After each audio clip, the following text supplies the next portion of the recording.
হযরত হুসাইন রাদিয়াল্লাহু তাআলা যুদ্ধ করতে করতে করতে অনেকগুলো জিয়াদ বাহিনীকে, ইয়াজিদ বাহিনীকে হত্যা করলেন।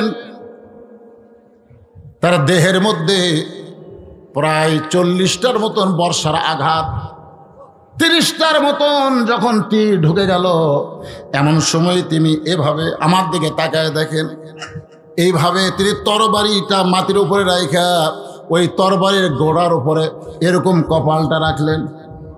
কপালটা রাখলেন, কে যেন বলে হুসাইন। এরা বোঝে না, এরা না বুঝ, এরা দুনিয়ার মানুষকে নেতা মেনে আজকে জিহাদের ময়দানে এসে আওলাদের রাসূলের উপরে হত্যার চেষ্টা করতেছে। এতগুলো বর্ষা মারছে, এতগুলো তীর মারছে, তোমার আঘাতে অনেকগুলো দুনিয়া থেকে চলে গেছে। হোসাইন রে, ওরা যদি তোমাকে মারে তুমি জান্নাতের সর্দার হবা, কিন্তু তোমার আঘাতে যদি ওরা মরে ওরা জাহান্নামে চলে যাবা। রাহমাতুল আলামিনের নাতি হইয়া তুমি কি চাও জিয়াদ বাহিনী জাহান্নামী হয়ে যাক? চিন্তা করতেছে, তরবারিটা মাটির দিকে ফোড়ায় দিয়া ওই হাতের উপরে মাথা রেখে এমন সময় জিয়াদ চিৎকার করে বলতেছেন, আর আমাদের দরকার নাই, আমরা এখান থেকে চলে যাব। সীমার সামনে এসে বলতেছে, জিয়াদ ভাই, এই মুহূর্তে আমরা যদি চলে যাই তাহলে আমরা বিপদের মধ্যে পড়ে যাব। যদি হোসেন জীবিত হয় তাহলে আরো বিপদ বাড়বে, আবার যদি এখানে এইভাবে পড়ে থাকে আমাদের কিন্তু ইয়াজিদের সম্মান কমে যাবে। তখন সীমারের নেতৃত্বে সানান ইবনে আনাস নামে একজন মতিভ্রম হোসেন রাদিয়াল্লাহর দেহ থেকে মস্তককে বিচ্ছিন্ন করলেন। দেহ পড়ে থাকলো কারবালায়, মাথা নিয়ে গেল সিরিয়ার দামেস্কে নিয়ে যাওয়া হলো। মাথা একটা তস্তির উপরে হোসেনের মাথাটা যখন রেখে দেওয়া হলো, ইয়াজিদ তখন ক্ষমতার চেয়ারের মধ্যে বসা ছিল।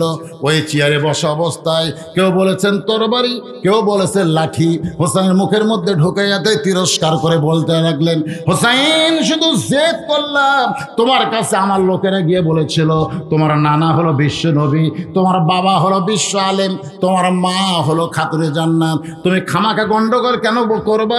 তুমি পীর সাহেব হয়ে বসে থাকবা, আমরা হাদিয়া দিব, নজরানা দিব, তুমি খাবা, কিন্তু তুমি খামাখা গন্ডগোল করতে আইসা জিদ করে আজকে তুমি শেষ হয়ে গেলে, তোমার অস্তিত্ব আর দুনিয়ার বুকে থাকলো না।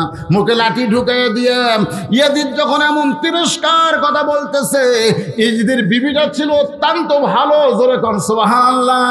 ঘরের ভিতর থেকে ইয়াজিদের বিবি বলতেছে, স্বামী গো, আপনি খামোশ হয়ে যান, আপনি কার সঙ্গে বেয়াদবি করতেছেন? দেহ পড়ে আছে কারবালায়, মাথা নিয়ে এসে আপনার দরবারে এই সমস্ত মুনাফিকের বাচ্চারা, আপনি সেই বুকের মধ্যে লাঠি ঢুকায় দিয়া তিরস্কার করতেছেন। ইয়াজিদ তার বিবির কথায় কর্ণপাত করলেন না।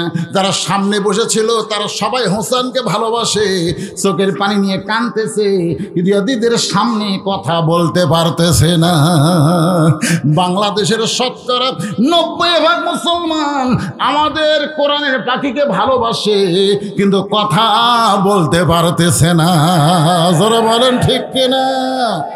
ইয়াজিদের দরবারে যারা বসে আছে, ইয়াজিদের দরবারে যারা বসে আছে তারা সবাই হোসেনকে ভালোবাসে, ধরে কেন সুবহানাল্লাহ, কিন্তু কথা বলে পারতেছে না, কথা বলতেছে না। যে কথা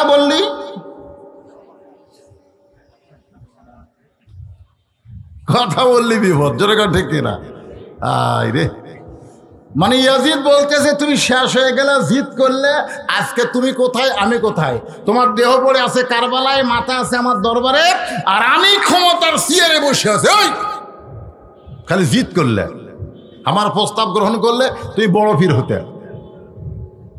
কমলা খাবা না সেব খাবা না আঙ্গুর খাবা, দেশি মুরগি না বিদেশি খাবা, খাবার কোনো আছে? কিন্তু জেদ করলে, এখন জেলখানার মধ্যে কম্বলও নেই। বুদ্ধি শিক্ষা গ্রহণ করতেছেন তো, বুঝবার পারতেছেন, একটু মনোযোগ দিয়ে শুনবেন। কারবালা মানে কি? কারিবুল বালা। আমাদের সামনেও বিপদ আছে, এই বিপদকে আমাদের মোকাবিলা করার দরকার আছে না নাই? জোরে কোন আছে না নাই? ইমানের বলে বলিয়ান হয়ে হুসাইনি চেতনা নিয়ে আমরা বাংলাদেশের কারবালার মোকাবিলা করবো, জোরে কোন কথা ঠিক কিনা? সেই শিক্ষা আজকের মাহফিল আমাদের নেওয়া লাগবে ভাই। এই গরমের মধ্যে কষ্ট করে বসে আছেন, এমনি থাকলে কাম হবে না। রে যুবকেরা, তোমাদের সর্দার হবে হোসাইন, তোমরা জান্নাতে যাওয়া সর্দার হোসাইন হবে। তোমরা মেসি নেইমারের পিছনে জীবন দিলা। হাসরের ময়দানে মেসি নেইমারকে আল্লাহ বলবে জাহান্নামে যা, জাহান্নামে যা। কারণ একমাত্র মুসলমান ছাড়া অন্য যারা ধর্ম গ্রহণ করছে তারা জান্নাতি না জাহান্নামী? কথা কোন, জান্নাতি না জাহান্নামী? আল্লাহ কোরআনে বলেছেন ওমাইয়াবতাগি গায়রাল ইসলাম দীনান ফালা ইউকবালা মিনহু। রে মেসি নেইমার, তোরা খ্রিস্টান হওয়ার কারণে জাহান্নামে যা। মেসি নেইমার বলবে আল্লাহ আমরা জাহান্নামে যাব, কিন্তু যারা আমাকে পতাকা বানালো, যারা আর্জেন্টিনার পতাকা বানালো, ব্রাজিলের পতাকা বানালো, আমাদের জার্সি যারা গায়ে দিল, তাদেরকে ছাড়া তো আমরা জাহান্নামে যাবার চাই না। মুসলমানের নবী বলেছেন মান তাসাব্বা বিকওমিন ফাহুয়া মিনহুম, যে জাতকে মহব্বত করবে ওই জাতের সঙ্গে তারা হাসর নসর হবে। মেসি নেইমারকে তারা ভালোবাসছে, ওই বাংলার যুবক ছাড়া আমরা জাহান্নামে যাব। আর মেসি নেইমারকে মানবেন না হোসাইনকে? হ্যাঁ যুবকেরা, কষ্ট হলো একটু মনোযোগ দিয়ে শোনো। জান্নাতি যুবকদের সর্দার হোসেনের মুখের মধ্যে লাঠি ঢুকায় দিয়া তিরস্কার করতেছে। শেষ হয়ে গেল, তোমার অস্তিত্ব বিলীন হয়ে গেল। আমি ইয়াজিদ ক্ষমতার চেয়ারে, কোন ইয়াজিদের সামনে বসা কেউ যখন লোকমা দেয় না। ছোট্ট একটা ঘটনা করে বলতেছি, এমন সময় লাঠিতে ভর দিয়ে একজন সাহাবী দাঁড়িয়ে গেছে, জোরে কান সুবহানাল্লাহ। যখন হোসেন রাদিয়াল্লাহু কারবালার প্রান্তরে শহীদ হয়, তখন আশারে মুবাশশারা 2 জন সাহাবী জীবিত ছিলেন। কয়জন? আশারে মুবাশশারা মানে এই দুনিয়াতেই 10 জন সাহাবীকে আল্লাহ জান্নাতের সার্টিফিকেট দিয়েছেন। হোসেন রাদিয়াল্লাহু যখন শহীদ হয় তখন কয়জন সাহাবী ছিল? এই 10 জনের মধ্যে 2 জন ছিল। একটা হলো না আনাস লয়, আশারে মুবাশশারা একজনের নাম হলো সাদ ইবনে আবি ওয়াক্কাস। একজনের নাম কি? সাদ ইবনে আবি ওয়াক্কাস। আর একটা হলো আবু সাইদ। আবু সাইদ এই 2 জন আশারে মুবাশশারা ছিলেন, জীবিত ছিলেন। ইয়াজিদ কিন্তু চাইলো যে এই 2টাকে মোটামুটি যদি হাত করবার পারি। বহু চেষ্টা করছে, বহু শিক্ষা কারবালার মধ্যে আছে। আমি আপনাদের সপ্তাহে একদিনে বলতে পারবো না, যেগুলো বর্তমান প্রেক্ষাপটে দরকার আমি সেটা বলতেছি।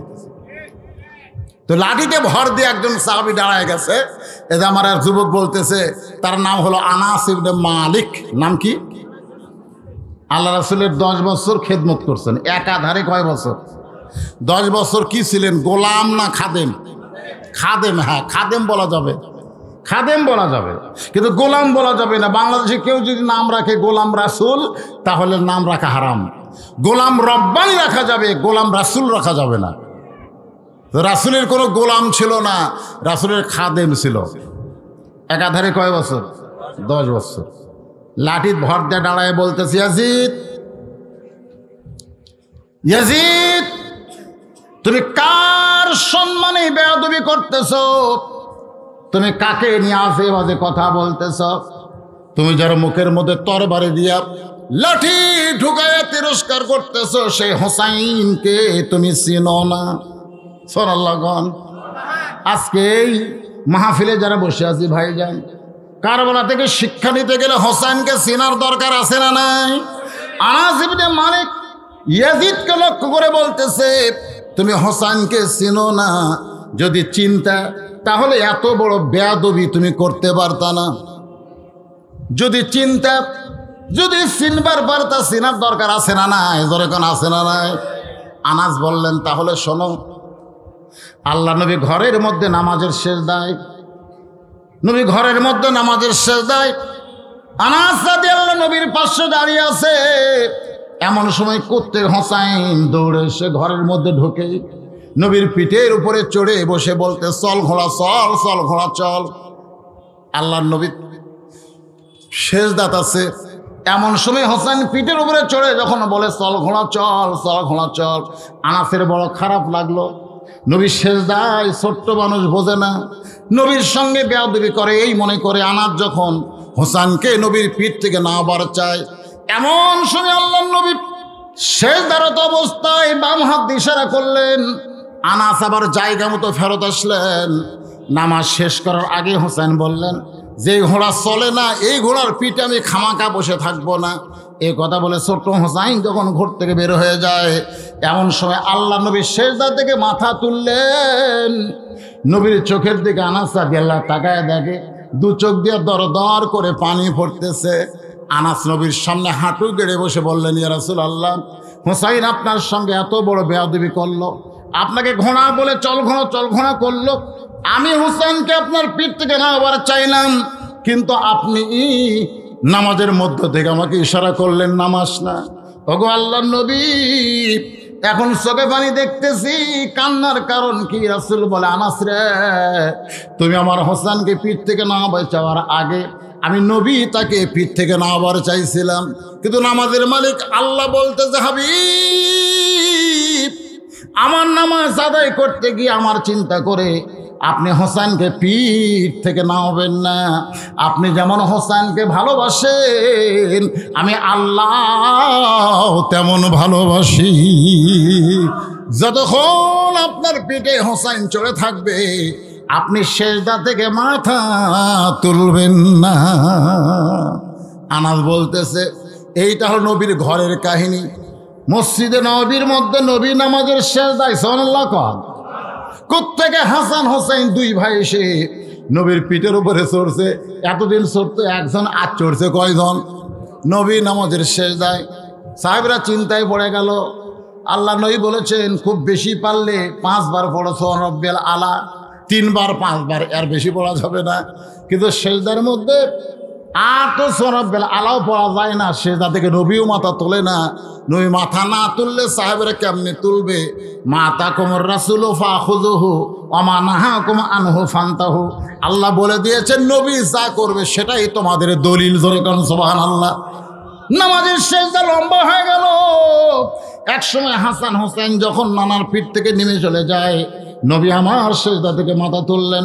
সালাম ফিরানোর পর সাহেব বললেন, ইয়া রাসূলুল্লাহ, এতদিন আপনার পাশে নামাজ পড়তেছি, কিন্তু আজকের সেজদা এত লম্বা হলো কেন? আল্লাহ নবী বললেন, তোমরা তো জানো না, আমি যখন সেজদায় গেছিলাম বড় বিপদে পড়ছিলাম। আমার হাসান হোসাইন আমার পিঠে চড়ে আমাকে ঘোড়া বানাইছিল। আমি পিঠ থেকে নামাবার চাইলাম, কিন্তু আল্লাহ বললেন, আপনি যেমন ভালোবাসেন আমি আল্লাহ তেমন ভালোবাসি। আনাস ইবনে মালিক বলে, মুখের মধ্যে লাঠি ঢুকাও, হ্যাঁ, যে আল্লাহ নবীর ঘোড়া বানাইলে আল্লাহ খুশি হয়, আর তুমি ইয়াজিদ, হ্যাঁ, এই যার মুখের মধ্যে লাঠি ঢুকাইছো তারে তুমি চিনো? তুমি তারে চিনো? আজকে বাংলার মুসলমান হোসেনকে চিনার দরকার আছে না নাই? শিক্ষা নিতে হয় ভাইজান। তিনি কেন দুনিয়া থেকে চলে গেলেন তিনি বুঝাইয়া দিলেন, বাতিলের সঙ্গে মাথা নত করা যাবে না। কুল জাল হক ওয়া যাহাকাল বাতিল ইন্নাল বাতিলা কানা যাহুকা। বাতিলের সামনে মাথা নত করব। বাতিল সামনে আসলে ইমানের বলে বলিয়ান হয়ে হোসেনের মতো যারা আল্লাহ নবীর ইসলামকে বিজয় করার জন্য আন্দোলন করবেন, কারা কারা হোসেনে মুসলমান, 2 হাত তুলে আমার আল্লাহকে দেখান। লিল্লাহি তাকবীর। আল্লাহ আল্লাহ। দেখেন, মুহররম মাসে কারবালার শিক্ষা স্বরূপ আলোচনা করতেছি। তোমার বান্দারা 2 হাত তুলে বাতিলের বিরুদ্ধে আপোষ করবে না, হাত নামান। এখন আপনাদের কাছে আমার প্রশ্ন হলো, সবাই অন্তর থেকে উত্তরটা দিবেন, আপনাদের কাছে জীবনের দাম বেশি না ইমানের দাম বেশি? এই মুরব্বীরা, জীবনের দাম বেশি না ইমানের দাম বেশি? হোসেন রাদিয়াল্লাহু জীবন দিলেন, কিন্তু ইমান। তা আমরা যদি সেই শিক্ষা নিতে চাই, আমরা কি জীবন দিব না ইমান দিব? দরকার হলে, প্রয়োজন হলে আমরা জীবন দিব। আল্লাহ বলেছেন মরবি না। আমার রাস্তায় যাদেরকে হত্যা করা হয়, আল্লাহ কি বলেছেন? ওয়ালা তাকুলু লিমা ইউকতালু ফি সাবিলিল্লাহি আমওয়াতুন বাল আহইয়া।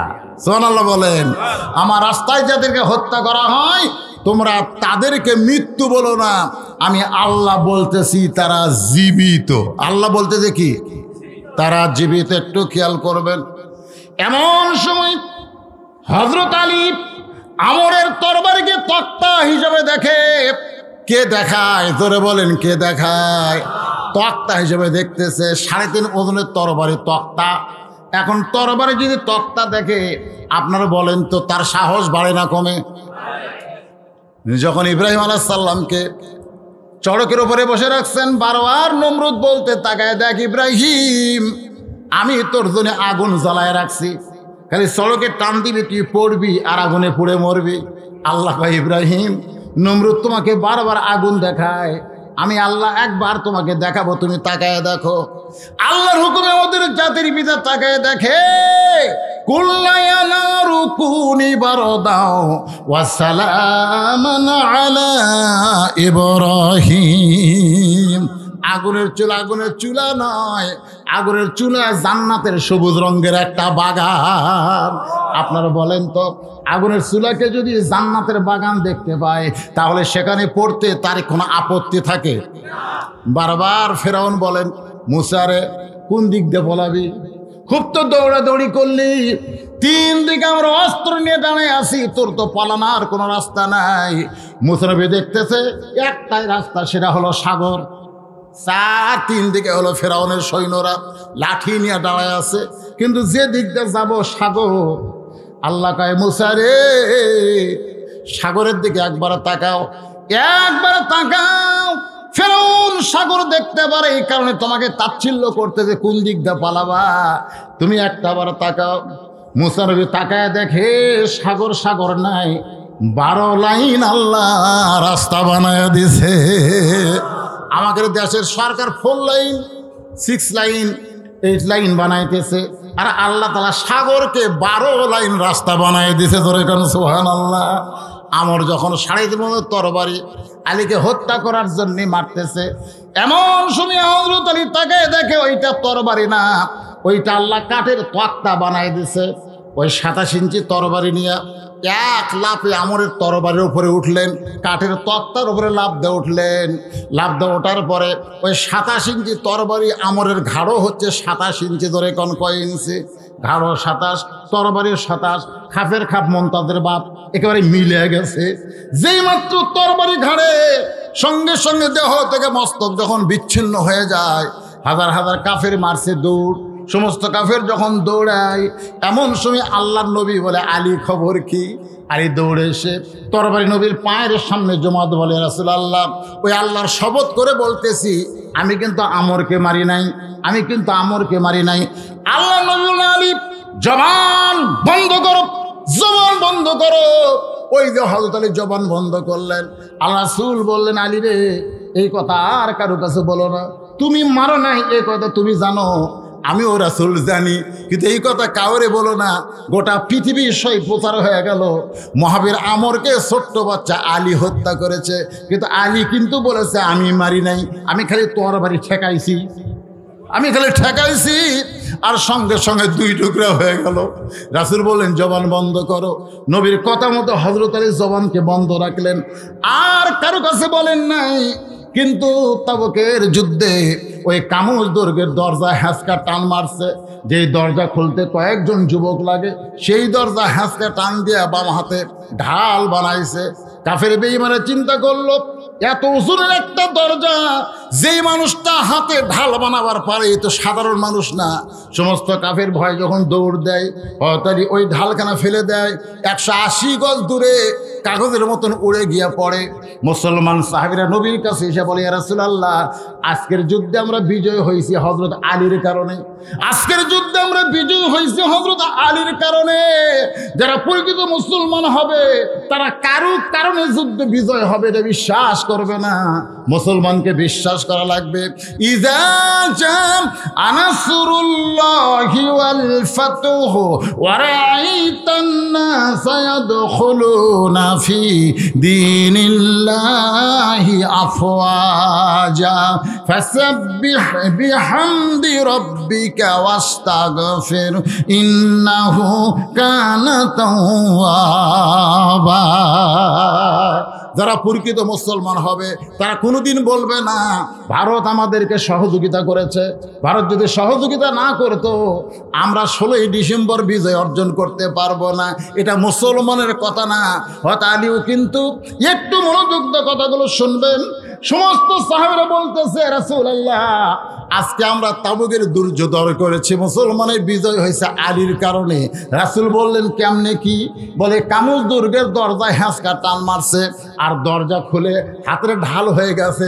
ওই ঢালটা দেখার সঙ্গে সঙ্গে কাফের বেঈমানরা সব ভয়ে দৌড় মারছে। আল্লাহ রাসূল কিছুই বলেন। এমন সময় হয়তো আলী এসে সামনে দাঁড়ায়। আর রাসূল বললে আলীরে খবর কি? বলে হুজুর এতক্ষণ খবর বোঝেননি, হ্যাঁচকা টান মারছি, হাতও ঢাল দিছি, জিহাদের ময়দানে গেছি, ওরা ভয় দৌড় মারছে, ফাইলে দিছি, 80 গজ দড়ি গিয়ে পড়ছে। আল্লাহ রাসূল বলে আলী সত্যি তাই? বলে হ্যাঁ হুজুর। আল্লাহ রাসূল বললেন তাহলে চলো যাই। বলে কেন? আপনি বললে আমি দরজা নিয়ে আসতেছি, আনা লাগবে না, চলো যাই। আলীকে সাথে নিয়ে বলতে কোথায় দরজা? ওই যে পড়ে আছে, যাও। হয়তো আলী দরজার কাছে এক কোনা ধার দিয়ে দরজা ছাড়ে, লিজে লড়ে কিন্তু দরজা লড়ে না। আলী বলতেছি ইয়া রাসূলুল্লাহ এইটা হাতত নিয়ে ঢাল বানায়া যুদ্ধ করলাম, ওরা ভয়ে দৌড় মারলো, আমি ফেলে দিলাম, আর এত দূর যেয়ে পড়লো, এখন কোনা ধরে লিজেই লড়ি কিন্তু দরজা লড়ে না কেন? আল্লাহ রাসূল বলে আলী সেই দিন তুমি বড় বলেছিলে আমরকে আমি মারি নাই, আমি বলেছিলাম চুপ। আজকে চিন্তা করো, আমরকে তুমি মারো নাই কিন্তু তোমার হাতে তরবারি ছিল। জোরে কোন কথা ঠিক কিনা? আজকে দরজা তুমি ঢাল বানাও নাই, কারণ তুমি আল্লাহ রাস্তার সৈনিক ছিলে, তুমি একলা ছিলে না, আল্লাহর কুদরতি পাওয়ার তোমার সঙ্গে ছিল। জোরে কোন কথা ঠিক কিনা? তুমি যখন দরজা ফেলে দিলা তখন তুমি একলা ছিলে না, আল্লাহর কুদরতি পাওয়ার তোমার সঙ্গে ছিল। কিন্তু এখন আলী তুমি একলা হয়ে গেছো, তুমি আর দরজা নড়াবার পারবে না। আলী রে, আল্লাহ রাস্তায় যখন কোনো মুসলমান বাতিলের বিরুদ্ধে দাঁড়ায়, ওই মুসলমান তখন একলা থাকে না, ওই মুসলমানের সঙ্গে আমার আল্লাহ থাকে।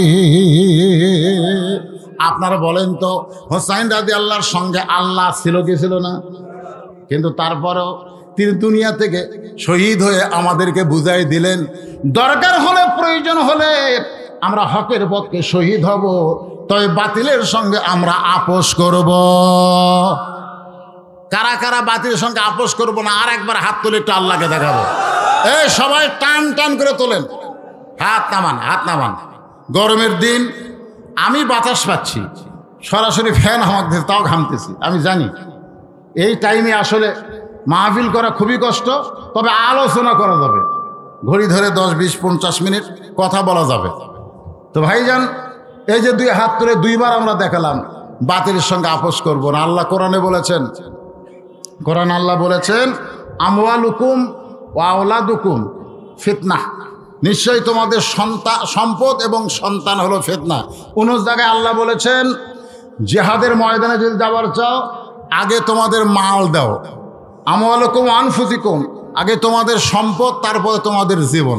যারা বাতিলের বিরুদ্ধে জীবন দেওয়ার জন্যে আল্লাহর কাছে দুই হাত তুলেছি। এই মাহফিল 10ই মুহররম কারবালার শিক্ষা এই সেমিনার মসজিদকে উন্নয়ন কল্পে আয়োজন করা হয়েছে আল্লাহর ঘর মসজিদের জন্যে। আপনাকে প্রধান অতিথি চেয়ারম্যান সাহেব তিনি এর আগেও দিবার চাইছিলেন, এখনো দেয় নাই, দিবেন, আর আগামী কিবার গেলে 50,000 দিবেন, ঠিক কিনা বলেন? তিনি ঘোষণা দিলেন। তখন আমি বুঝলাম যে এই মাহফিল শুধু মাহফিল না, এই মাহফিল হচ্ছে আল্লাহ রাস্তায় সম্পদ কুরবানি করার একটা মাহফিল। যে আল্লাহ আমাদেরকে ওটা বসে করবেন না, খবরদার, না দিলেও বসে থাকবেন। আপনি দিবেন না, আপনার টাকা আল্লাহর দরকার নাই, আপনার টাকা আল্লাহর রাহে কবুল হয় নাই। মসজিদের সামনে দিয়ে যখন দান বাক্স যায়, আপনার দেখেন না নামাজের সময় এরকম দান বাক্স যায় কি যায় না? ইমাম সাহেব অবশ্য বলে আপনাদের সকলের সামনে মসজিদের দান বাক্স গেল, সবাই যা যা পারেন আল্লাহ রাস্তায় দিবেন। তো এখন দান বাক্স যে সামনে আইছে, এখন ওই লোকটা চিন্তা করতেছে কি করি, চোখ বন্ধ করছে, বন্ধ করে দেখে 500 টাকার একটা লোট আছে, 200 টাকার একটা লোট আছে, 100 টাকার একটা লোট আছে, 10 টাকা 20 টাকা নাই। 10 টাকা 20 টাকা কি নাই? খুব খেয়াল করে দেখে 10 টাকা নাই, 20 টাকা নাই, তখন দান বাক্স এরকম মারছে ঠেলা, এমন করে ঠেলা মারছে, দুইজন পার হয়ে দান বাক্সে চলে গেছে। আচ্ছা ঠিক আছে, ওরা খুব খুশি, যা এবারে তোর হাতত বল আছে রে। দুই কান্দের ফেরেশতা কান্দ থেকে বলতেছে, আল্লাহ আমরা এই শয়তানের কান্দটা থাকবার চাই না। যে শয়তান পকেট ভরার টাকা থুয়ে তোমার দান বাক্স ঠেলা মারে, ওর কান্দর থেকে আমরা কর্ম কি? আমাকে লেখার তো কিছু নাই। আজকে আপনাদের পকেটে যদি টাকা থাকে আর যদি আজকের এই দানকে আপনার ঠেলা মারেন, তাহলে আপনার কান্দের ফেরেশতারা লিখবি কি? যাদের পকেটে টাকা আছে তাদের কাছে আমার দাবি আছে, টাকা থাকার পরেও যদি দান না করেন তাহলে আপনারা হোসাইনি মুসলমান হতে পারবেন না, আল্লাহ রাস্তায় জীবনে কুরবানি করতে পারবেন। আল্লাহ বলেছে আমওয়ালুকুম, আগে তোমাদের সম্পদ চাই, ও আনফুসুকুম, তারপরে তোমাকে জীবন দাও। বলার সঙ্গে সঙ্গে আল্লাহর একজন বান্দা 2000 টাকা নগদে আল্লাহর ঘরে করছে দান। আল্লাহ তার দানকে কবুল করেন। আল্লাহ নেক নিয়ত নেক আশা পড়াক, আল্লাহুম্মা আমিন। আমার মা বোনেরা, পর্দার অন্তরে বসে যারা আলোচনা শুনতেছেন, কি আয়ব মিলিটারি লেঙ্গাফির, আল্লাহ 1000 টাকা দান করেছে আল্লাহ তোমার ঘরের জন্য। আল্লাহ দানকে কবুল করেন। আল্লাহ তোমার একজন বান্দা মাঝখান থেকে কিছু দান করলো, আল্লাহ কবুল করেন। লিল্লাহি তাকবীর। আজকের মাহফিলের সম্মানিত সভাপতি সাহেব, এ মাদ্রাসার উপাধ্যক্ষ, 5000 টাকা আমার এই ভাইজান 5000 টাকা আল্লাহর ঘরে নগদে করছে দান। আল্লাহ তার দানকে কবুল করেন। আল্লাহ নেক নিয়ত নেক আশা করেন। মামুনুর রশিদ 1000 টাকা দান করেছে। আল্লাহ দানকে কবুল করেন। এই বিজ্ঞাপনে যত নাম লেখছে তারা কি আছে? সবাই দিছে? এই জেলা বিজ্ঞাপনে অতিথি করছেন আপনারা? আসেনি মনে হয়। হ্যাঁ, সবাই দেন, সবাই দেন। আল্লাহর ঘরের জন্য মাহফিল হচ্ছে, কারবালার শিক্ষা তো নিয়ে নিলি। এরপরে আজকে আপনারা একটু দান করে বুঝেন যে সামনে যত বিপদে মুসিবতে আসুক টাকা আগে দেওয়া লাগবে। টাকা না দিলে তো আল্লাহ বুঝবে তোর আখিরাতের প্রতি বিশ্বাস নাই। দান করা মানে আখিরাতকে বিশ্বাস করা। আপনার যে টাকাটা দিচ্ছেন আপনারা কি এখানে পাবেন না আখিরাতে পাবেন? তাহলে বিশ্বাস যদি না হয়, পকেটের টাকা দিয়ে এই টাকা দিয়ে তো চা খাওয়া হবে, দরকার নাই। আর যারা আখিরাতকে বিশ্বাস করে তারা বিশ্বাস করবে এই টাকা দুনিয়ার কোনো ব্যাংকে জমা না, আমার জান্নাতের অ্যাকাউন্টে আল্লাহ জমা করে দিবে। এই বুঝি মিজানুর রহমান ধান ব্যবসায়ী 1000 টাকা দান করেছে। আল্লাহ তার ব্যবসার মধ্যে বরকত দেন। 1000 টাকা দান করেছে আল্লাহ তোমার ঘরে। আর একজন 200 টাকা দান করছে, আল্লাহ কবুল করেন। ভিতরে গামছা নিয়ে যান, রুমাল নিয়ে যান ভাই। মাহফিল কমিটির লোকজনকে বলতেছি, আল্লাহর একজন বান্দা 1000 টাকা কি দিল?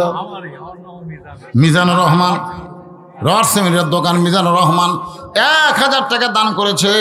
আল্লাহ দানকে কবুল করেন। আল্লাহ নেক নিয়ত নেক আশা পড়াক, আল্লাহুম্মা আমিন। কবুল করো, কবুল করো। মোদের কামনা দানকারীকে দিও জান্নাত, আল্লাহ নিরাশ কইরো না। ভাই, আল্লাহর ঘরের জন্য কিছু দিবেন না দিয়ে কোথায় যাবেন? এতক্ষণ ওয়াজ শোনার পরে এই ইমান হলো ফাঁকি মারবো? ফাঁকি আপনি মারতে পারবেন না। তো হয়তো আপনার টাকা আল্লাহর ঘরে দেওয়া হলো না, কিন্তু এই টাকার ডাক্তারও ঠিকই দেওয়া লাগবে। এই টাকা ডাক্তারও ঠিকই দেওয়া লাগবে। এই টাকা আপনার ছেলে নেশাখোর হবে, হিরোইন খোর হবে, পালসার গাড়ি চলাই থেকে অটো ভ্যানের সাথে অ্যাক্সিডেন্ট করবে। টাকা আজকে মসজিদ দিচ্ছেন না, এ টাকা ঠিকই নামা যাবে, 10 গুণ নামবে। আল্লাহ কোরআনে বলেছেন, আমা তুনফিকু মিন শাইইন ফি সাবিলিল্লাহি ওয়াফা ইলাইকুম ওয়া আনতুম লা তুজলামুন। আল্লাহর একজন বান্দা 1000 টাকা দান করেছে, আল্লাহ কবুল করেন। প্রাইমারি হেডমাস্টার এখানকার, খালি সব মিজানুর রহমান। আল্লাহ 500 টাকা দান করছে। কতগুলো মিজানুর পাওয়া গেল দেখেন আজকে দান করতে। আল্লাহ দানকে কবুল করেন। আল্লাহ এই তো দিয়ে দেন, গামছার মধ্যে দিয়ে দেন, যাই যা পারবেন আল্লাহর রাস্তায় দিয়ে দিবেন। আমার মা বোনেরা, আপনারা চিন্তা করতেছেন, হুজুর আপনি তো নানার ওয়াজ করলেন, আপনি তো বাবার ওয়াজ করলেন, কিন্তু হোসেনের মাকে নিয়ে তো আপনি ওয়াজ করলেন না। কারণ এইদের লোকেরা বলেছিল তোমার মা শুধু, তোমার মা খাতুনে জান্নাত। হোসেন বলেছে আমার মা শুধু খাতুনে জান্নাত না, আমার মা হলো জোহরা। ও আমার মায়েরা, জোহরা শব্দের অর্থ কি?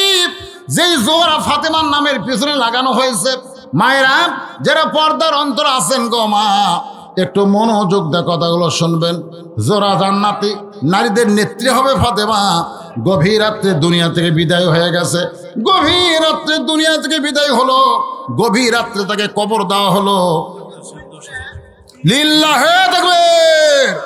আজকের মাহফিলের সম্মানিত বিশেষ অতিথি এই মাদ্রাসার ছাত্র, বর্তমান ডাক্তার সাহেব 10,000 টাকা নগদে করছে দান মতিউর রহমান। আল্লাহ তার দানকে কবুল করেন। আল্লাহ নেক নিয়ত নেক আশা পরাক আল্লাহুম্মা আমিন। যারা আর বিশেষ অতিথি আছে তারা কি দিছে নাকি? দিলে একটু বলা দরকার। আপনার নামের মধ্যে আছে? ও আতাউর রহমান ভাইজান আমার 1,000 টাকা দান করেছে। সবাইকে আমি বলবো আল্লাহর রাস্তায় দিবেন। মসজিদের নাকি 12 লক্ষ টাকার কাজ করা লাগবে, দোতলা চলতেছে, টাইলস লাগবে, বহু কিছু লাগবে। আল্লাহর ঘর, আল্লাহ রাসূল বলেছেন কেউ যদি আল্লাহর ঘর বানায় দেয় আল্লাহ তার জন্য জান্নাতে একটা ঘর বানায়। বলেন সুবহানাল্লাহ। হ্যাঁ, সবাই একটু আল্লাহর রাস্তায় দিবেন। মসজিদকে কেন্দ্র করে মাদ্রাসার মাহফিল, মাদ্রাসার ময়দানে মাহফিল, সবাই মসজিদকে ভালোবেসে। তরিকুল দেওয়ান 1500 টাকা, 1500 টাকা দান করেছে। আল্লাহ তরিকুল দেওয়ানের দানকে আল্লাহ আপনি কবুল করেন। দেওয়ান, দেওয়ান বংশের লোক কিন্তু বাংলাদেশে খুব কম। দেওয়ান সাইফুল মৌলানা রড সিমেন্টের দোকানদার 1000 টাকা। সাইফুল ইসলাম, মৌলানা সাইফুল ইসলাম ভাই রড সিমেন্টের দোকানদারে 1000 টাকা দান। আল্লাহ তাআলা সাইফুল ইসলামের দানকে আল্লাহ আপনি কবুল করেন। আল্লাহ নেক নিয়ত নেক আশা পরাক আল্লাহুম্মা আমিন। গভীর রাত্রি আমার মায়েরা গো শোনেন, গভীর রাত্রে হযরত আলী ফাতেমাকে জান্নাতুল বাকির মধ্যে দাফন করার পর, ও মা শোনেন, দাফন করার পরে আল্লাহর কাছে বলতেছে, আল্লাহ দুনিয়ার জীবনে আমি ফাতেমাকে তেমন কিছু দিতে পারি নাই। আসলে ফাতেমা এত কষ্টের মধ্যে জীবন অতিবাহিত করেছে, তারপরেও স্বামীর বিরুদ্ধে কোনো অভিযোগ করে নাই। একদিন গভীর রাত্রে হযরত আলী ঘুম থেকে চেতন পাইছেন। চেতন পাওয়ার পরে দেখে ফাতেমা ঘরের মধ্যে নাই। মায়েরা শোনেন একটু মনোযোগ দিয়ে, ফাতেমা ঘরের মধ্যে নাই। কোথায় গেল ফাতেমা? দরজা থেকে তাকায় দেখে মরুভূমির ভিতরে কালো চাদর মাথা দিয়ে খুব জোরে জোরে ফাতেমা হাঁটতেছে। হযরত আলী পিছনে নিরাপদ দূরত্ব বজায় রাখে। কোথায় যায় ফাতেমা? একটু দূরে গিয়ে দেখে আল্লাহ রাসূল যেই ঘরে ঘুমায় সে ঘরে জানলার পাশে ফাতেমা করুণ স্বরে ডাকতেছে, বাবা আমার মা খাদিজা যদি দুনিয়াতে জীবিত থাকতো, বাবা আমার বড় শরম, আমি আপনার কাছে আসতাম না, কিন্তু আমার মা খাদিজা দুনিয়া থেকে বিদায় নিয়েছে। এই জন্য গভীর রাত্রে আপনার জানলায় সঙ্গে সঙ্গে ফাতেমার জন্য আল্লাহ রাসূল দরজা খুলে দেয়। ফাতেমা বলতেছে, বাবা একটু কষ্ট করে আপনি বাতি জ্বালান গো। আল্লাহ রাসূল বলে, ফাতেমা বাতি জ্বালান লাগবে না, স্বামীকে ঘরের মধ্যে রাইখা তুই যখন একা একা আমার ঘরে ঢুকছিস, বল কি বলতে চাস? ফাতেমা বলে, বাবা একটা বার কি আপনি বাতি জ্বালাবার পারবেন না? নবী আমার গভীর রাতে ঘরে যখন বাতি জ্বালায় দেয়, ফাতেমার 2টা হাত নবীর সামনে বাড়ায়। রাসূল তাকে দেখে যেভাবে 2টা হাত বাড়াইছে এটা নেওয়ার জন্যে না, নেওয়ার জন্য হাত বাড়াইলে এইরকম করে হাত বাড়াবে, কিন্তু হাতটা যখন এইভাবে বাড়াইছে রাসূল বুঝতে পারলেন এই 2টা হাত তো নেওয়ার জন্য না, এই 2টা হাত হলো দেখানোর জন্যে। নবী তাকায় দেখেন ফাতেমার হাতে তালু আছে, কিন্তু তালুর উপরে কোনো চামড়া নাই। 2টা হাত গোস্তের টুকরার মতন রক্ত লাল হয়ে গেছে। আল্লাহ রাসূল বললেন, ফাতেমা রে এত কষ্ট তোমার জীবনে, এরপরেও তুমি ধৈর্য ধারণ করেছ। তুমি কি জানো ফাতেমা, এর পুরস্কার হিসাবে আল্লাহ তোমাকে জান্নাতি নারীদের নেত্রী বানাবে। ধরে কোন সুবহানাল্লাহ। 3 বার 33 বার সুবহানাল্লাহ আমল করবা, 34 বার আল্লাহু আকবার, 33 বার আলহামদুলিল্লাহ। আমি রাসূল বলতেছি আল্লাহ তোমাকে 8টা জান্নাতের মালিক বানায়া দিবে। এত কষ্টের পরও স্বামীর উপরে সে কোনোদিন জুলুম করে নাই, স্বামীকে কষ্ট দেয় নাই। তাই গভীর রাতে হযরত আলী ফাতেমাকে দাফন করার পরে আল্লাহকে বলতেছে, আল্লাহ দুনিয়ার জীবনে বড় কষ্ট করেছে, তুমি তার উপর রাজি হয়ে যাও, খুশি হয়ে যাও। এই দোয়া করার পরে তাকায় দেখে জান্নাতুল বাকির মধ্যে এইমাত্র কবর দিল, সেই নতুন কবর নাই। হযরত আলী গোটা জান্নাতুল বাকি দৌড়ে আর বলে, ফাতেমার কবর কোথায়? ফাতেমার কবর কোথায়? ফাতেমার কবর এইমাত্র কবর দিলাম, সেই কবরটা গেল কোন জায়গায়? কে যেন বলতেছে, আলী রে ফাতেমা পর্দানিশী, আমি আল্লাহ জোহরা ডিগ্রি দিয়া ফাতেমার কবরকে কিয়ামত পর্যন্ত পর্দা করে দিয়েছি। আজকে আমার মায়েরা শোনেন, আপনাদের 1 নম্বর শিক্ষা হলো হোসেনের মায়ের মতন পর্দানিশী মা হবেন। আল্লাহ তাআলা আপনাদের পেট থেকে যে সন্তান দিবে সেই সন্তান হোসেনের মতন সন্তান হবে। সুবহানাল্লাহ।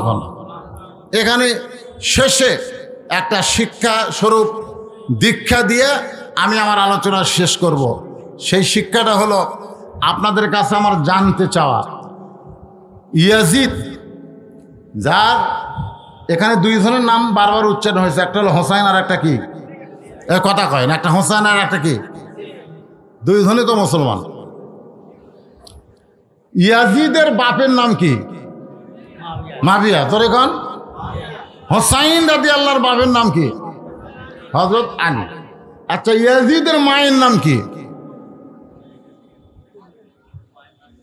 ইয়াজিদের মায়ের নাম জানেন না? হোসেন রাদিয়াল্লাহর মায়ের নাম কি? ফাতেমা। মাশাআল্লাহ। আচ্ছা, ইয়াজিদের দাদার নাম কি জানেন? ইয়াজিদের দাদার নাম হচ্ছে আবু সুফিয়ান। জোরেকার নাম কি? আচ্ছা, ইয়াজিদের দাদির নাম কি? হিন্দা। ইয়াজিদের দাদির নাম হিন্দা। মাশাআল্লাহ। হিন্দা কার কলিজা দেখাইছিল? চিন্তা করে দেখেন, আবু সুফিয়ানের বউ হিন্দা, আবার কলজা চাবা খাতে নবীর চাচা আমির হামজার। হিন্দা কিন্তু আবার আবু জেহেলের ভাই বোন। যেরকম কার বোন? কথা কয় না, কার বোন? তাহলে হিন্দার পেটর থেকে হলো হয়তো মুআবিয়া রাদিয়াল্লাহু তাআলা আনহু, ওই পেটর থেকে হচ্ছে হয়তো মুআবিয়া। আবার মুআবিয়া রাদিয়াল্লাহু তাকে বিয়ে করছে, সেইটা হচ্ছে আবার সাইবার বেটি। যেরকম কার বেটি? সাইবার বেটিকে বিয়ে করছে মুআবিয়া। মানে আবু সুফিয়ান আর সাইবা দুইজন খুব বন্ধু ছিল। একদিন গল্প করতেছে, সাইবা বলতেছে, ভাই আমার এক মেয়ে নিয়ে খুব বিপদে আছি। আবু সুফিয়ান বলে, কি হয়েছে? বলে, এ পর্যন্ত 5 জায়গা বিয়ে দিলাম কিন্তু সংসার করে না। তার নাম হলো লাইসা। যেরকম নাম কি? লাইসা বিনতে সাইবা। নামটা খেয়াল থাকবেন। সে লাইসাকে বিয়ে করছে হজরতে মুআবিয়া। সেই মুআবিয়া আর লাইসার মিলনের মাধ্যমে যে মালটা বাড়াছে তার নাম হলো ইয়াজিদ। খুব খেয়াল করবেন। এখানে আমি আপনাদের শিক্ষা দিবার চাচ্ছি, দেখেন মা যদি ভালো হয়। একটা খ্রিস্টান নেপোলিয়ানও বলেছে, ভালো একটা সন্তান যদি চাও, ভালো একটা মায়ের দরকার সব দিক দিয়ে। সাহাবীরা যখন নবীর ওয়াজ শুনতেছিল, আমার ওয়াজের ক্যাসেটে শুনছেন, হোসেন রাদিয়াল্লাহু দৌড়ে গিয়ে নবীর কোলে বসবে। আবু বকর রাদিয়াল্লাহু চিন্তা করলেন, এই মুহূর্তে নবী যে সুন্দর ওয়াজ করতেছে, এখন যদি হোসাইন দৌড়ে এসে নবীর কোলত বসে, তাহলে নবী আর নবী থাকবে না, নবী হবে নানা। নবী কি হবে? নানা হয়ে যাবে। এজন্য হুযায়ফাতুল ইয়ামিন ছিল কাছে, তাকে বললেন, যা একটু হোসাইনকে আটকায় দে, এত দামি কথা থেকে আমরা বঞ্চিত হবার চাই না। হুযায়ফাতুল ইয়ামিন এক দৌড়েছে হোসেনকে বুকের মধ্যে নিয়ে বলতেছে, বাবু এই মুহূর্তে তুমি নবীর কাছে যাও না। তুমি যদি নবীর কাছে যাও তাহলে নবী নানা হয়ে যাবে, নবীর দামি কথা থেকে আমরা বঞ্চিত হব। সঙ্গে সঙ্গে হোসেন চিল্লায় বলে, রে নবীর সাহাবীরা, আমার নানাকে চিনো বলে নবী নবী বলে সম্মান করতেছ, আর আমাকে চিনো না বলে আমার নানার কাছে আমাকে যাবার দিচ্ছ না। আজকে তোমাদের কাছে আমি আসল জিনিস ফাঁস করে দিলাম। ওই নানার চাইতে আমি হোসাইন কিন্তু কোনো অংশে ছোট না। যেই বলছে যেই নানার কাছে আমাকে যাবার দিচ্ছ না, ওই নানার চাইতে আমি কোন অংশে ছোট না। এক দৌড়ে হযরত আলী হুযায়ফার কোল থেকে হোসেনকে কায়দা নিয়ে মুখে একটা ঠাসি দিয়ে বলে, এই পাগল, কার সঙ্গে নিজকে তুলনা করতেছিস? ওরা ফায়না লেখা শিখরাক। আল্লাহ কোরআনে বলেছে, আমার নবীকে সবার উপরে আল্লাহ সম্মান দিয়েছে। ধরে কোন সুবহানাল্লাহ। কার সঙ্গে তুলনা করিস হোসাইন? নবীর সঙ্গে কাউরে তুলনা করা যাবে না। এমন সময় হোসাইন এত জোরে হযরত আলী ঠাসি মারছে, এই নিচের দাঁত লবের মধ্যে ঢুইকা রক্ত বার হয়ে গেছে। এক সময় মুখ থেকে যখন হাতটা আলী টান দেয়, ওই রক্তমাখা মুখ নিয়ে হোসেন চিৎকার করে বলে, রে নবীর সাহাবীরা, একজন সাহাবীর কোল থেকে আমি বলেছিলাম নানার চাইতে আমি ছোট না, কিন্তু বাবার কোল থেকে রক্তমাখা মুখ নিয়ে বলতেছি ওই নানার চাইতে আমি অনেক বড়। যেই বলছে অনেক বড়, নবীর চাইতে অনেক বড় তা কিন্তু বলে নাই, বলেছে নানার চাইতে অনেক বড়। যে বলেছে নানার চাইতে অনেক বড়, ওমর ফারুক দাঁড়িয়ে বললেন, আলী রে, তোমার হোসেন কিন্তু বেয়াদবের চরম মাত্রা অতিক্রম করেছে, তুমি তোমার হোসেনকে সামাল দাও। এই কথা বলে হযরত আলী হোসেনকে যখন নিয়ে যাবার চায়, এমন সময় নবী আমার বসেছিলেন। সেই নবী দাঁড়িয়ে বললেন, আলী রে, আমার কলিজাকে আমার কাছ থেকে আলাদা করিস না, আমার কলিজাকে আমার কাছ থেকে আলাদা করিস না। এই কথার মধ্যে বড় কঠিন কথা রয়েছে, আমার কলিজাকে আমার কাছ থেকে আলাদা করিস না। হোসেনকে যারা শহীদ করেছে তারা আল্লাহ নবীর কলিজার মধ্যে হাত ঢুকাইছে। জোরে কোন সুবহানাল্লাহ। হযরত আব্দুল ইবনে আব্বাস স্বপ্নে দেখেন রক্তের একটা বোতল নিয়ে নবী দৌড়াদৌড়ি করতেছে। আব্বাস রাদিয়াল্লাহু বললেন, ইয়া রাসূলুল্লাহ, বহুদিন পর আপনার সঙ্গে আমার দেখা হলো, আপনার হাতে রক্তের বোতল কেন?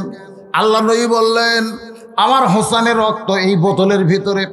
নানা ধরনের কথা রয়েছে। নবী বললেন, আমার কলিজাকে আমার কাছ থেকে আলাদা করিস না।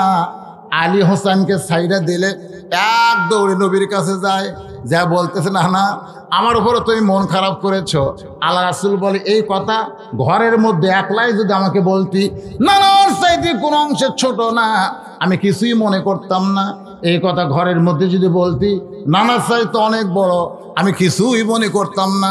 কিন্তু এতগুলো সাহাবীর মধ্যে এই কথা তুই কেমনে বললি ভাই? আমি মানলেও তো সাহাবীরা মানবার পারতিছে না, যার কারণে ওমর ফারুক গরম হয়ে গেছে। হোসেন বলতে, না না, আমিও বুঝতে পেরেছি এতগুলো সাহাবীর সামনে বলার কারণে তুমি মনে কষ্ট পাইছো। ও না না, আজকে তোমার কাছে আমার এক নম্বর প্রশ্ন হলো, তুমি যদি আমার চাইতে বড় হও, তাহলে তুমি বলো তো তোমার বাপ বড় না আমার বাপ বড়? একটাবার চিন্তা করে বলো। রাসূল চমকে গেলেন, আমার বাবা আব্দুল্লাহ জান্নাত পাবে কি পাবে না তার কোনো গ্যারান্টি রাসূল দিবার পারবো না। কে হোসেন ও হযরত আলী শুধু জান্নাত পাবে না, এই দুনিয়াতে 10 জনকে জান্নাতের সার্টিফিকেট দেওয়া হয়েছে, তার মধ্যে 4 নম্বর হযরত আলী। রাসূল হোসেনের কপালে চুমা দেয়, বলে, হোসেন রে, আমার বাবা আব্দুল্লাহর চাইতে তোমার বাবা আলী অনেক বড়। হোসেন বলতেছে, নানা, তাহলে আপনি স্বীকার করলেন বাবার দিক দিয়ে আমি বড়। এখন বলেন তো নানা, আমার মা আর আপনার মা, এই 2 জনের মধ্যে কার মা বড়? আল্লাহ রাসূল বললেন, আমার মা আমেনা জান্নাত পাবে কি পাবে না এই গ্যারান্টি আমি নবী দিবার পারতেছি না।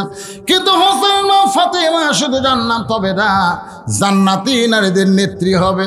আমার মা আমেনার চাইতে হোসেন মা ফাতেমা অনেক বড়। হোসেন বলে, না না, তুমি স্বীকার করলা মায়ের দিদি আমি বড়। আমার 3 নম্বর প্রশ্ন হলো, নানা, এখন বলো তো আমার নানা বড় না তোমার নানা বড়? বলো তো নানা, এই 2 জনের মধ্যে কার নানা বড়? ওমর ফারুক দৌড়ে এসে ওই রক্তমাখা হোসেনকে বুকের সঙ্গে নিয়ে বলে, আলী রে, আমি মূর্খ ওমর, কি বলতে কি বলেছি, তুমি জ্ঞানী ও আলী হইয়া এই মুখের উপরে তুমি কেন ঠাসি মারলা?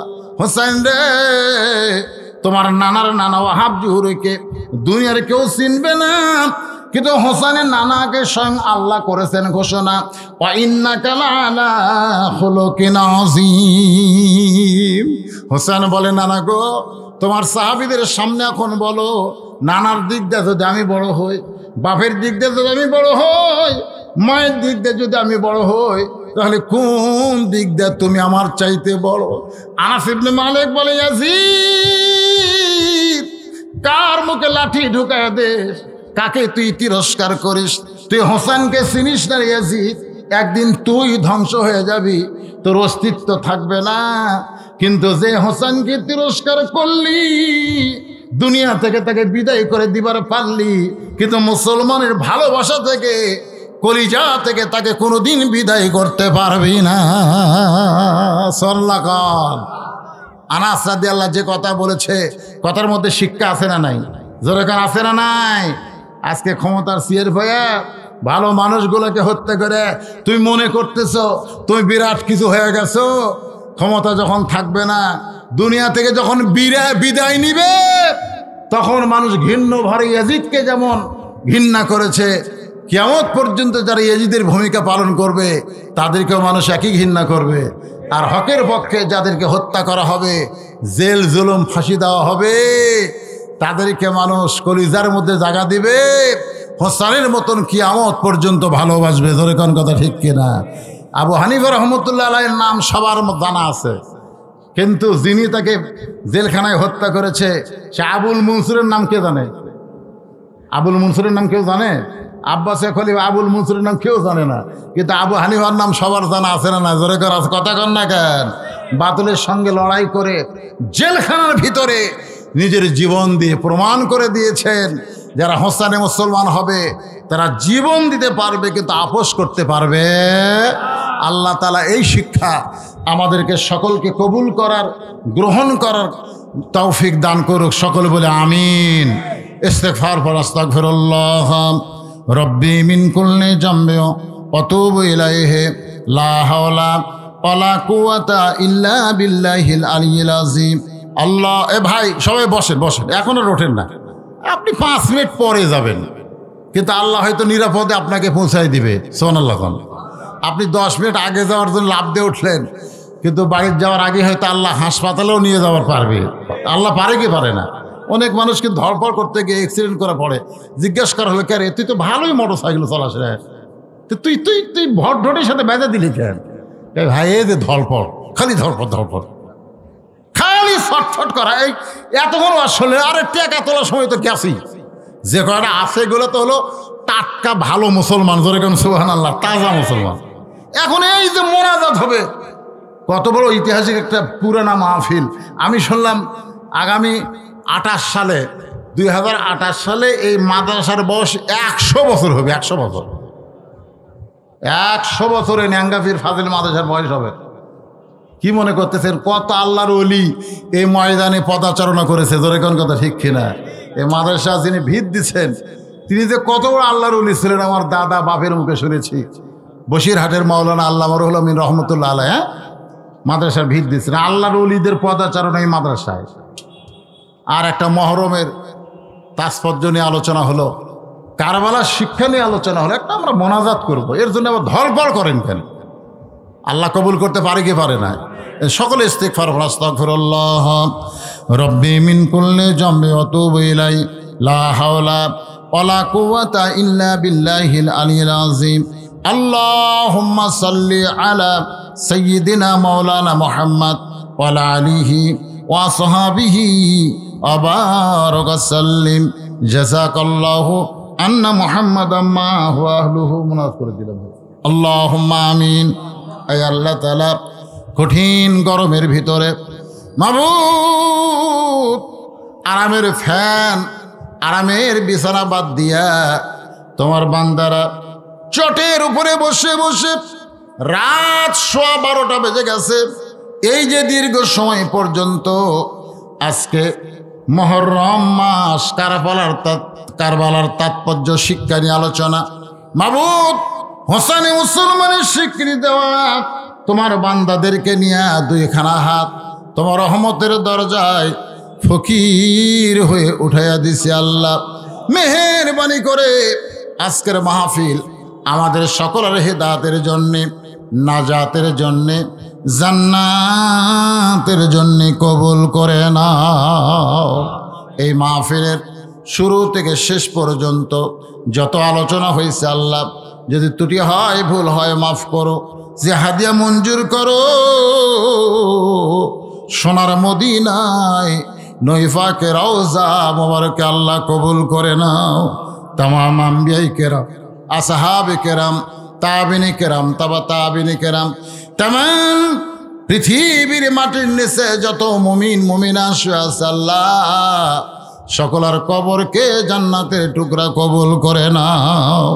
আমরা যারা হাত তুলেছি আল্লাহ গো, আমাদের মধ্যে কার মা নাই, কার বাবা নাই, ও মাবুদ মাওলা, আমাদের মধ্যে যাদের মা কবরে চলে গেছে, আজকে পবিত্র মাস শাহরুল হুরুম মুহররম মাসে ওসিলায় মায়ের কবরকে জান্নাতের টুকরা বানায় দাও। আমি সহ আমরা যারা বাবা হারা ইতিম হয়ে আছি আল্লাহ মেহেরবানি করে বাবার কবরকে জান্নাতের টুকরা বানায় দাও। এই যে শাহাদত আউলিয়া যাকে আমরা ন্যাঙ্গাফির বলতেছি, খোলা তরবারি নিয়ে অত্র এলাকায় বাতিলের বিরুদ্ধে লড়াই করে আল্লাহ মসজিদের পাশে যিনি শায়িত আছে, আমরা তার জন্য তার রুহানি দোয়া কামনা করতেছি। ও মাবুদ মাওলা মাদ্রাসা প্রতিষ্ঠা করেছে, তিনি দুনিয়াতে নাই, যারা জায়গা জমি দিয়েছে, আল্লাহ অনেকে দুনিয়া থেকে বিদায় নিয়ে চলে গেছে, তার জন্য প্রাণ ভরে দোয়া করি। আল্লাহ এই মাদ্রাসার শুরু থেকে যারা ছিল, আজকে যারা কবরে চলে গেছে, আল্লাহ আজকের মাহফিল ওসিলায় তাদের কবরকে জান্নাতের টুকরা বানায় দাও। আল্লাহ আজকের এই মাহফিলের আয়োজন করেছে তোমার ঘরকে উপলক্ষ করে। আল্লাহ তোমার এই মসজিদকে কিয়ামত পর্যন্ত কবুল করো। নগদে বাকিতে যৎকিঞ্চিত যারা দান করেছে আল্লাহ, আল্লাহ সকলের দানকে জান্নাতের বিনিময় হিসেবে কবুল করো। আজকের মাহফিলের সম্মানিত সভাপতিকে আল্লাহ তুমি কবুল করো, সহসভাপতি কবুল করো, প্রধান অতিথি বিশেষ অতিথির আল্লাহ তুমি কবুল করো, আলেম ওলামাদের কবুল করো, যুবকদেরকে কবুল করো, মুরব্বীদের কবুল করো, পর্দার অন্তরালের মা বোনদের আল্লাহ তুমি কবুল করো, অসুস্থদের সুস্থ করে দাও, অভাবদের অভাব মোচন করে দাও। কোরআনের পাখিরা যারা জেলখানার মধ্যে বন্দী, আল্লাহ তাআলা এমন একটা পরিবেশ দাও, কোরআনের পাখিগুলো মুক্ত হয়ে আবার কোরআনের ময়দানে ফিরে আসবে। আল্লাহ তুমি আমাদের জন্য কবুল করে নাও। মাবুদ